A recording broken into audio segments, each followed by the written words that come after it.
Hello, welcome to this third video on P2 AQA GCSE Science. We're going to look at all the different parts of P2 that are to do with electricity. So to start off with, we're going to cover static electricity.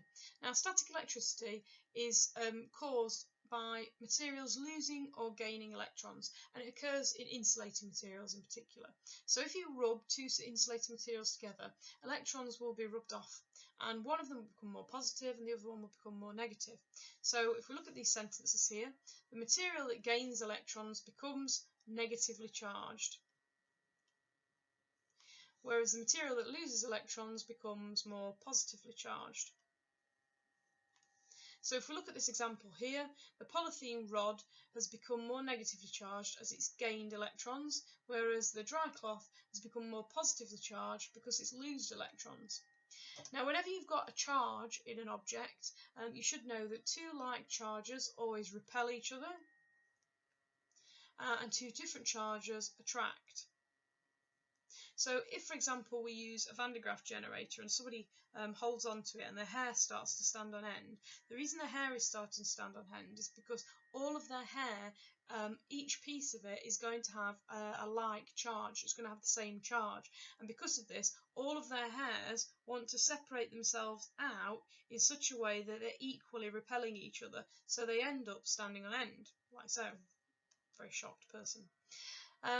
If you've got two opposite charges though, they will attract, and this is like if you get a balloon and you rub a balloon on somebody's head and then all of a sudden the hair starts to attract to it. It's because the balloon has one charge. Moving away from static electricity, which occurs in insulators, you also need to know what happens in electrical circuits. And electrical circuits actually allow current to flow, whereas before in static electricity, a charge was trapped inside an insulator. In electrical circuits, that charge is able to flow because current is able to flow through conductors. So you need to be able to identify different components of an electrical circuit, and you need to be able to say what they're for. So we're going to go through these now. Now, the best way I would say of remembering them is put on a piece of paper what they look like, then put on a separate piece of paper their name, and then put on another piece of paper what they do, and then just match them up every day. So if we start at the top with a switch, a switch can be open or it can be closed. If a switch is open, then it means current can no longer flow, so the whole circuit doesn't work. And if a switch is closed, it means the opposite, means current is allowed to flow and your circuit will work. Now, a cell is a thing that provides a potential difference in your circuit, and potential difference is measured in volts, and potential difference is like the energy a circuit has. If you get more than one cell and you line them up in the correct alignment, then you'll get a battery, and a battery obviously would increase the potential difference across the circuit. If we go to the lamp is something that allows light to be given off, and a fuse is a component where it has a thin wire running through it, and if the current gets too high, then the fuse will break because it'll melt, and when it melts and breaks, it means the whole circuit is switched off. This is really helpful if you've got something that might be dangerous, if you have too much current go through it, or if you have something that is quite expensive to replace, and if too much current goes through it and damages it, that'd be a real big problem. Whereas in this case, fuses are quite inexpensive and cheap to replace, so all that would happen in either of those two scenarios is the current would be too high, the fuse would get too hot, it would melt the fuse, and the whole circuit would break. It wouldn't break your appliance. You could just replace the fuse next time you needed to use the appliance. A voltmeter measures voltage, and the voltage is the potential difference of the circuit. So like I said, this is almost like the energy the circuit contains. In fact, the potential difference is the work done or the energy transferred when a coulomb of charge passes between 2 points on a circuit. An ammeter measures current. So that's like the flow of charge in a circuit, and I think those are the ones that really you've probably come across before and you've got a good idea of. Now we get onto the ones that you've probably never seen before P2. So we've got these down here. Now, a diode allows current to only flow one direction. A resistor resists the flow of current. So you can kind of think of this like if you had, imagine you've got a tunnel and loads of people usually can move through this tunnel pretty easily. that would have a low resistance. But if you, for some reason, let's say you put a blockage in here because some builders were working on your tunnel, you'd find that only a few people would be able to get through to time, and this would increase the resistance of that particular tunnel. The same could be said for wires. So if you increase the resistance of a wire, it means it's more difficult for current to flow. Your electrons that are flowing around your circuit are going to find it harder to flow through the circuit, and you're going to increase resistance. So resistors are useful because they can change the flow of current through the circuit. Now, a variable resistor is a resistor that you can change the resistance of. So usually it's quite a large structure, and it has this metal slip that you can slide along the length of it, and wherever you put this metal slip, that can change what resistance you have. So you can change if your circuit is high resistance or low resistance. A thermistor is a certain type of resistor that works on temperature. So as you increase temperature, the resistance of a thermistor decreases, and an LRD is a light dependent resistor, so it's again a certain type of resistor, but this time it works on light. If you increase the light intensity, your resistance decreases. The final component you need to know about is an LED, and you've probably heard of LEDs. You've probably got some LED lights for your Christmas tree, in fact.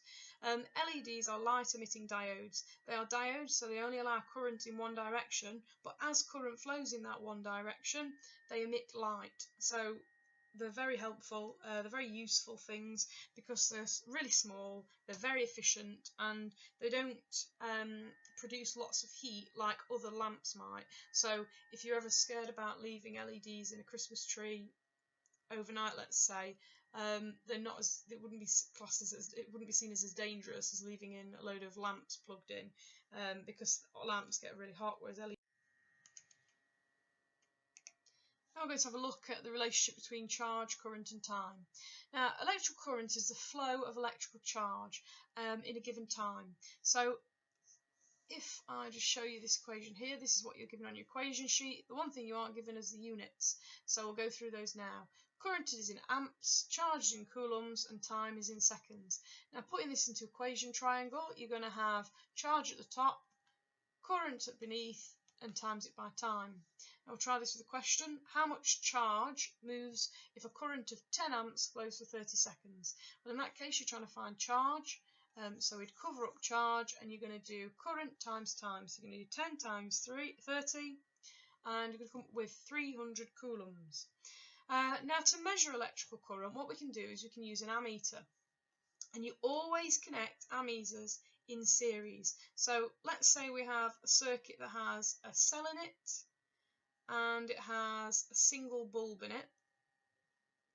If we want to connect an ammeter into this, we just need to connect it in series. So an ammeter could go here, that's perfectly fine.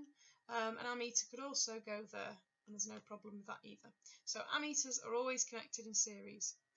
For components connected in series, you need to know the rules for current. Okay, so if you've got components connected in series, the current is the same through each component. So what this means is, if you imagine current is the flow of charge, so it's almost like the flow of a river. Around here, the current's going to flow, it's going to go through my ammeter, and it's going to continue to flow, and it'll flow through the bulb, and continue to flow, and flow through my other ammeter. Now, the ammeter, or the value we've got for current at this ammeter, let's say it's 2 amps, is going to be exactly the same as the value we've got over here, 2 amps again. And that's because the flow doesn't change. The flow of this charge doesn't change. It's exactly like a river. Can you see here? If we start at this point here and this was a river, you'd have exactly the same amount of flow at that point as you would at this point here, as you would at this point here. So your current doesn't change in a series circuit. It's the same through each component. And that's important because it's different to potential difference, as you'll see in a second. Now, there's a slightly different rule if you connect components in parallel. So for components connected in parallel, the total current through the whole circuit is the sum of the currents through each component. So now let's imagine we've got a parallel circuit. Now, remember, a parallel circuit has junctions. So here I've got a single cell at the top, but then I've got a junction. and I'm going to say I've got a lamp there, and I've also got a lamp there. And I'm going to put in some different ammeters here. So I'm going to put one ammeter in there. Remember, it's connected in series. I'm going to put one ammeter in there, and I'm going to put one ammeter in there, and I'm going to put another ammeter there. Okay, now I've got a parallel circuit. I can tell I've got a parallel circuit because there's a junction in my circuit, and it's here. Now, at that junction, my current is going to split. So imagine, again, we've got a river. The river would be flowing fine here, but as soon as it gets this junction, half of the water would flow that way, and half of the water would flow that way. And it's exactly the same with current in a circuit, because remember, current is just flow. So let's say I've got a current here of 6 amps. If I've got a current there of 6 amps, then these two ammeters are going to show me that that current is split. So I'm going to end up with 3 amps and 3 amps. Now, the current, once it gets back to this point, where you've got the two junctions, you've got a junction, sorry, and you've got the two wires joining, it'll go back to being 6 amps. Because all of that current is now joined together again. So going back to this point at the bottom, if you've got components connected in parallel, the total current through the whole circuit, so if we look here, this is total current through the whole circuit, is the sum of the currents for each component. So here we've got 3 out of 3. Right, so now we're going to look at potential difference. Potential difference is measured in volts, and it's the energy transferred per coulomb of charge that passes between 2 points. So if you think about it this way, when you've got a circuit, you've got electrons flowing. The electrons hold a charge because they're negatively charged, and their flow is their current. Now, the energy those electrons have is the potential difference, and it can be different depending on where it is in a particular circuit and what components it's travelled through. Now, to link potential difference work done in charge, we use this equation. And in the equation triangle, it looks like this. Work done at the top, potential difference times by charge at the bottom.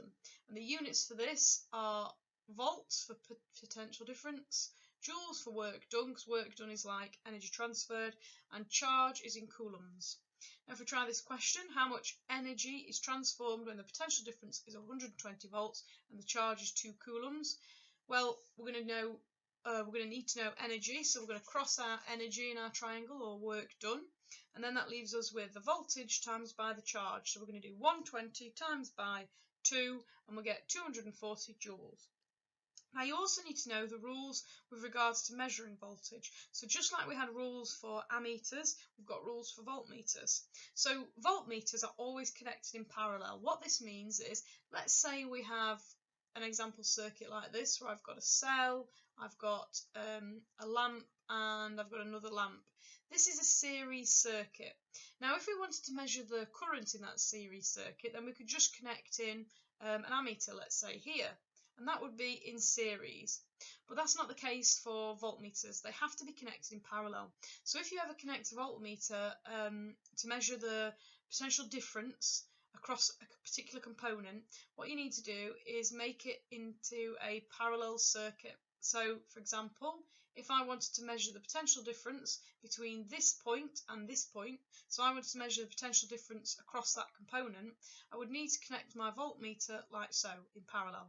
Equally, if I wanted to measure the potential difference across this second lamp, I'd have to do the same. I'd have to connect my voltmeter in parallel.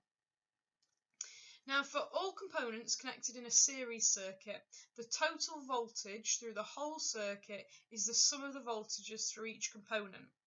So, before, we saw that if you had a current flowing through the circuit, let's say you had 2 amps of current provided by this cell, we saw that each of these components would have the same current flowing through it, because in a series circuit the current doesn't split.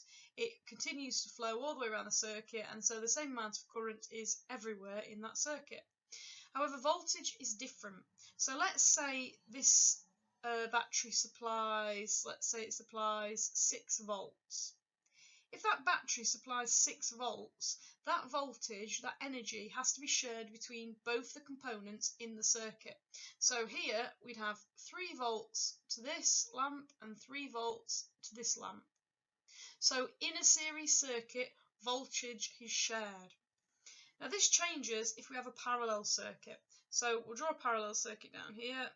Now if we have a parallel circuit with two lamps in it, as we saw before with current, current splits. However, potential difference is different. Now the potential difference in a parallel circuit of any component is the same as the battery's voltage. So here, let's say the battery's voltage is 4 volts. That means the potential difference across this lamp, if I were to connect in a voltmeter, would be 4 volts. And across this one would be 4 volts. So in series circuits, voltage is shared across each component. In parallel circuits, the voltage is the same as the. Now all components in a circuit have some resistance. Resistance is a way of measuring how much that component slows down the current or slows down the flow of electrons through your circuit. So if something has a really high resistance, it will slow down the current that is able to flow. So if you imagine you've got a really thin wire, it's got a higher resistance than a really thick wire because the electrons find it harder to flow through the thinner wire. Equally, if you've got a really long wire, that's got a higher resistance than a really short wire. Now if we look here, we can link resistance to current and voltage using this equation. Here, potential difference is in volts, current is in amps, and resistance is in ohms. And in order to put this into a triangle, you'd have V on the top, I times R beneath it. Now we'll try it with this equation, with this question. The bulb in a bike light has a resistance of 3 ohms. What is the potential difference across the bulb if a current of 0.6 amps flows? Right, we're trying to find potential difference. So we're going to cross out voltage at the top, and we're going to be left with resistance times current. So we're going to do 0.6 times 3, and we'll end up with a potential difference of 1.8. Now it's handy to note, the greater the resistance, the smaller the current. So the more resistive your wire is, the smaller your current will be, which can sometimes be useful. And you can actually get resistors that you can put into a circuit to make your current as small. So thinking a bit more about current and potential difference, you need to be able to analyse current and potential difference graphs to say what they show and also to link them to various components. Now there are 3 graphs that you need to be able to recognise and link to components of a circuit. So this is the first one. Here we've got current increasing, and as current increases, so does potential difference. And the two things are actually directly proportional to each other, because you can see as one increases by one amount, the other one increases by a consistent amount as well. So they're directly proportional. Now this shows the current flowing through a resistor. So a resistor at constant temperature, and temperature is important because it can impact on the rate of flow of electrons. So current through a resistor at a constant temperature is directly proportional to the potential difference across the resistor. So if you see this graph, think resistor. You also need to be able to recognise this graph. Now this graph has a nice S shape, and you can see here that as current is increasing, so does potential difference. However, this starts to reach a point where no matter how much you're increasing the potential difference, your current seems to be plateauing.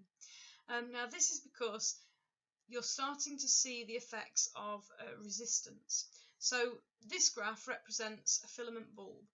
The resistance of a filament bulb increases as temperature increases, which is why you get this S-shaped curve in current and potential difference graphs. Now, it's worth noting at this point, it doesn't really link to this graph, but I'm going to put it on here anyway. If you want to waste less energy, then instead of using a filament bulb, which is made from a fine strip of wire that kind of often heats up as well as it does light up, if you want to try and reduce energy wastage, then instead you can use things like LEDs or compact fluorescent lamps. Now the final current potential difference graph you need to be able to recognise is this shape here, and this shows the current flowing through a diode. Now the current flowing through a diode only flows in one direction, and it has a really, really high resistance in the reverse direction. So this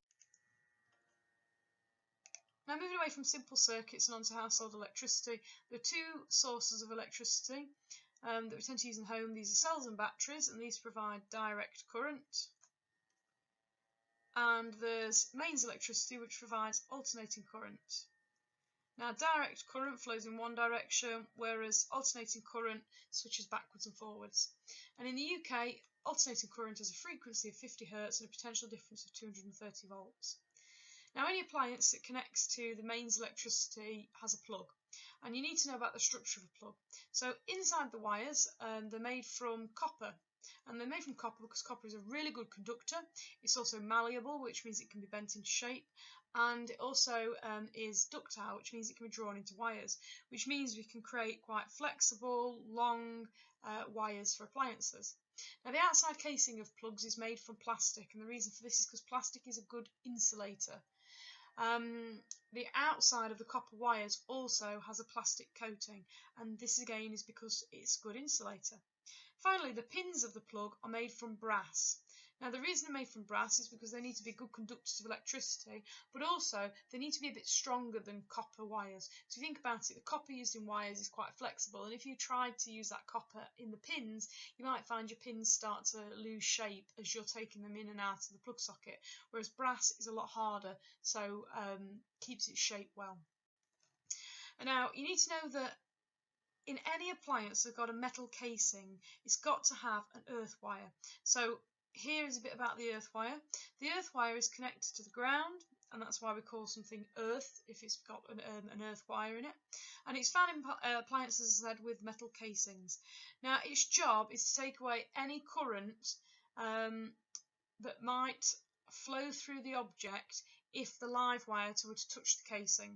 So this is like a safety feature. You must have it in anything with metal casing, because obviously if that live wire were just an electrical fault to happen, the live wire were to touch the outside of the casing of the metal object, if you didn't have an earth wire, you'd find that entire metal structure would be live, and if you touched it, you'd get an electric shock. So the earth wire is really important, and you find it in objects that are metal. Now, the other two wires that you find in a plug are the neutral wire and the live wire. Now, current enters the plug through the live wire, and the live wire is connected to the fuse. And the reason the live wire is connected to the fuse, because if too much or too high a current flows through the live wire, then the fuse can melt and break the circuit, which stops the appliance from breaking if it's got too much current going through it. So if we look here, this is the description you would need to give if they ask you how does a fuse work. You could say the fuse will blow or melt if too much current passes through it, and this breaks the circuit. Finally, the last wire you need to know about is the neutral wire, and this is the wire where the current exits the. So a moment ago we talked about fuses, and we said that fuses are used in appliances to avoid electrical fires and to make sure that you don't damage any of your appliances. And if the current flows through the appliance and it's too large, then the fuse will melt and the circuit will be broken. Now, circuit breakers work in a similar way, in that their job is to try and prevent fires, and they're connected into large circuits that are found in your home. However, they're slightly different because they don't have a little wire that melts. They've got another thing that happens to break the circuit. So if we look at this diagram down here, and we've got current flowing through this circuit, the current will flow along this iron armature and down here, and then it'd flow through this wire that is wrapped all the way around this iron core, and then eventually passes out here. Now, when that current flows and it's flowing normally, nothing really happens. Everything stays as it is, the circuit is closed, and everything's fine, current is flowing. If, however, too much current flows through this metal arm, then what you'll find is too much current will also flow through this wire that's wrapped around this coil. And if enough current flows through that coil, the iron core will become magnetised, and at that point, the magnetic core will attract this iron armature that is sat on a pivot. So this whole structure would pivot, and these switch contacts would be broken, they wouldn't touch each other anymore, and you'd end up with, if I can try and draw on the armature down here like this, so that your circuit had been broken. And we say when that happens, the electromagnet or the circuit breaker has caused the system to trip, and therefore no current can flow. And the only way you can turn this back on again is if you press a plastic button on the outside casing of the circuit breaker, and then it resets where the arm is sat and the whole thing starts over again. Now you need to know about normal circuit breakers, which I just told you about. You also need to be aware of these things called residual current circuit breakers, and the special thing about them is they work even faster than a normal circuit breaker, and they cut off when the live wire current is different from the current in the... Now moving on to have a quick look at how we calculate power using current and potential difference. So you have this equation in the exam, and first thing you need to add your units to it. So power is in watts, current is in amps, and potential difference is in voltage.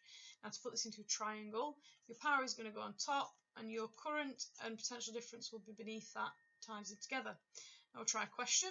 Calculate the normal current through a 500 watt 230 volt heater. So we've got power, we've got a voltage, and we need to find out current. If we need to find out current, we're going to cross out current.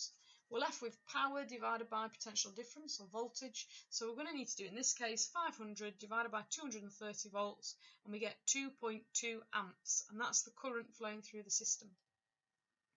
Now, often power questions go on to ask about suitable fuses.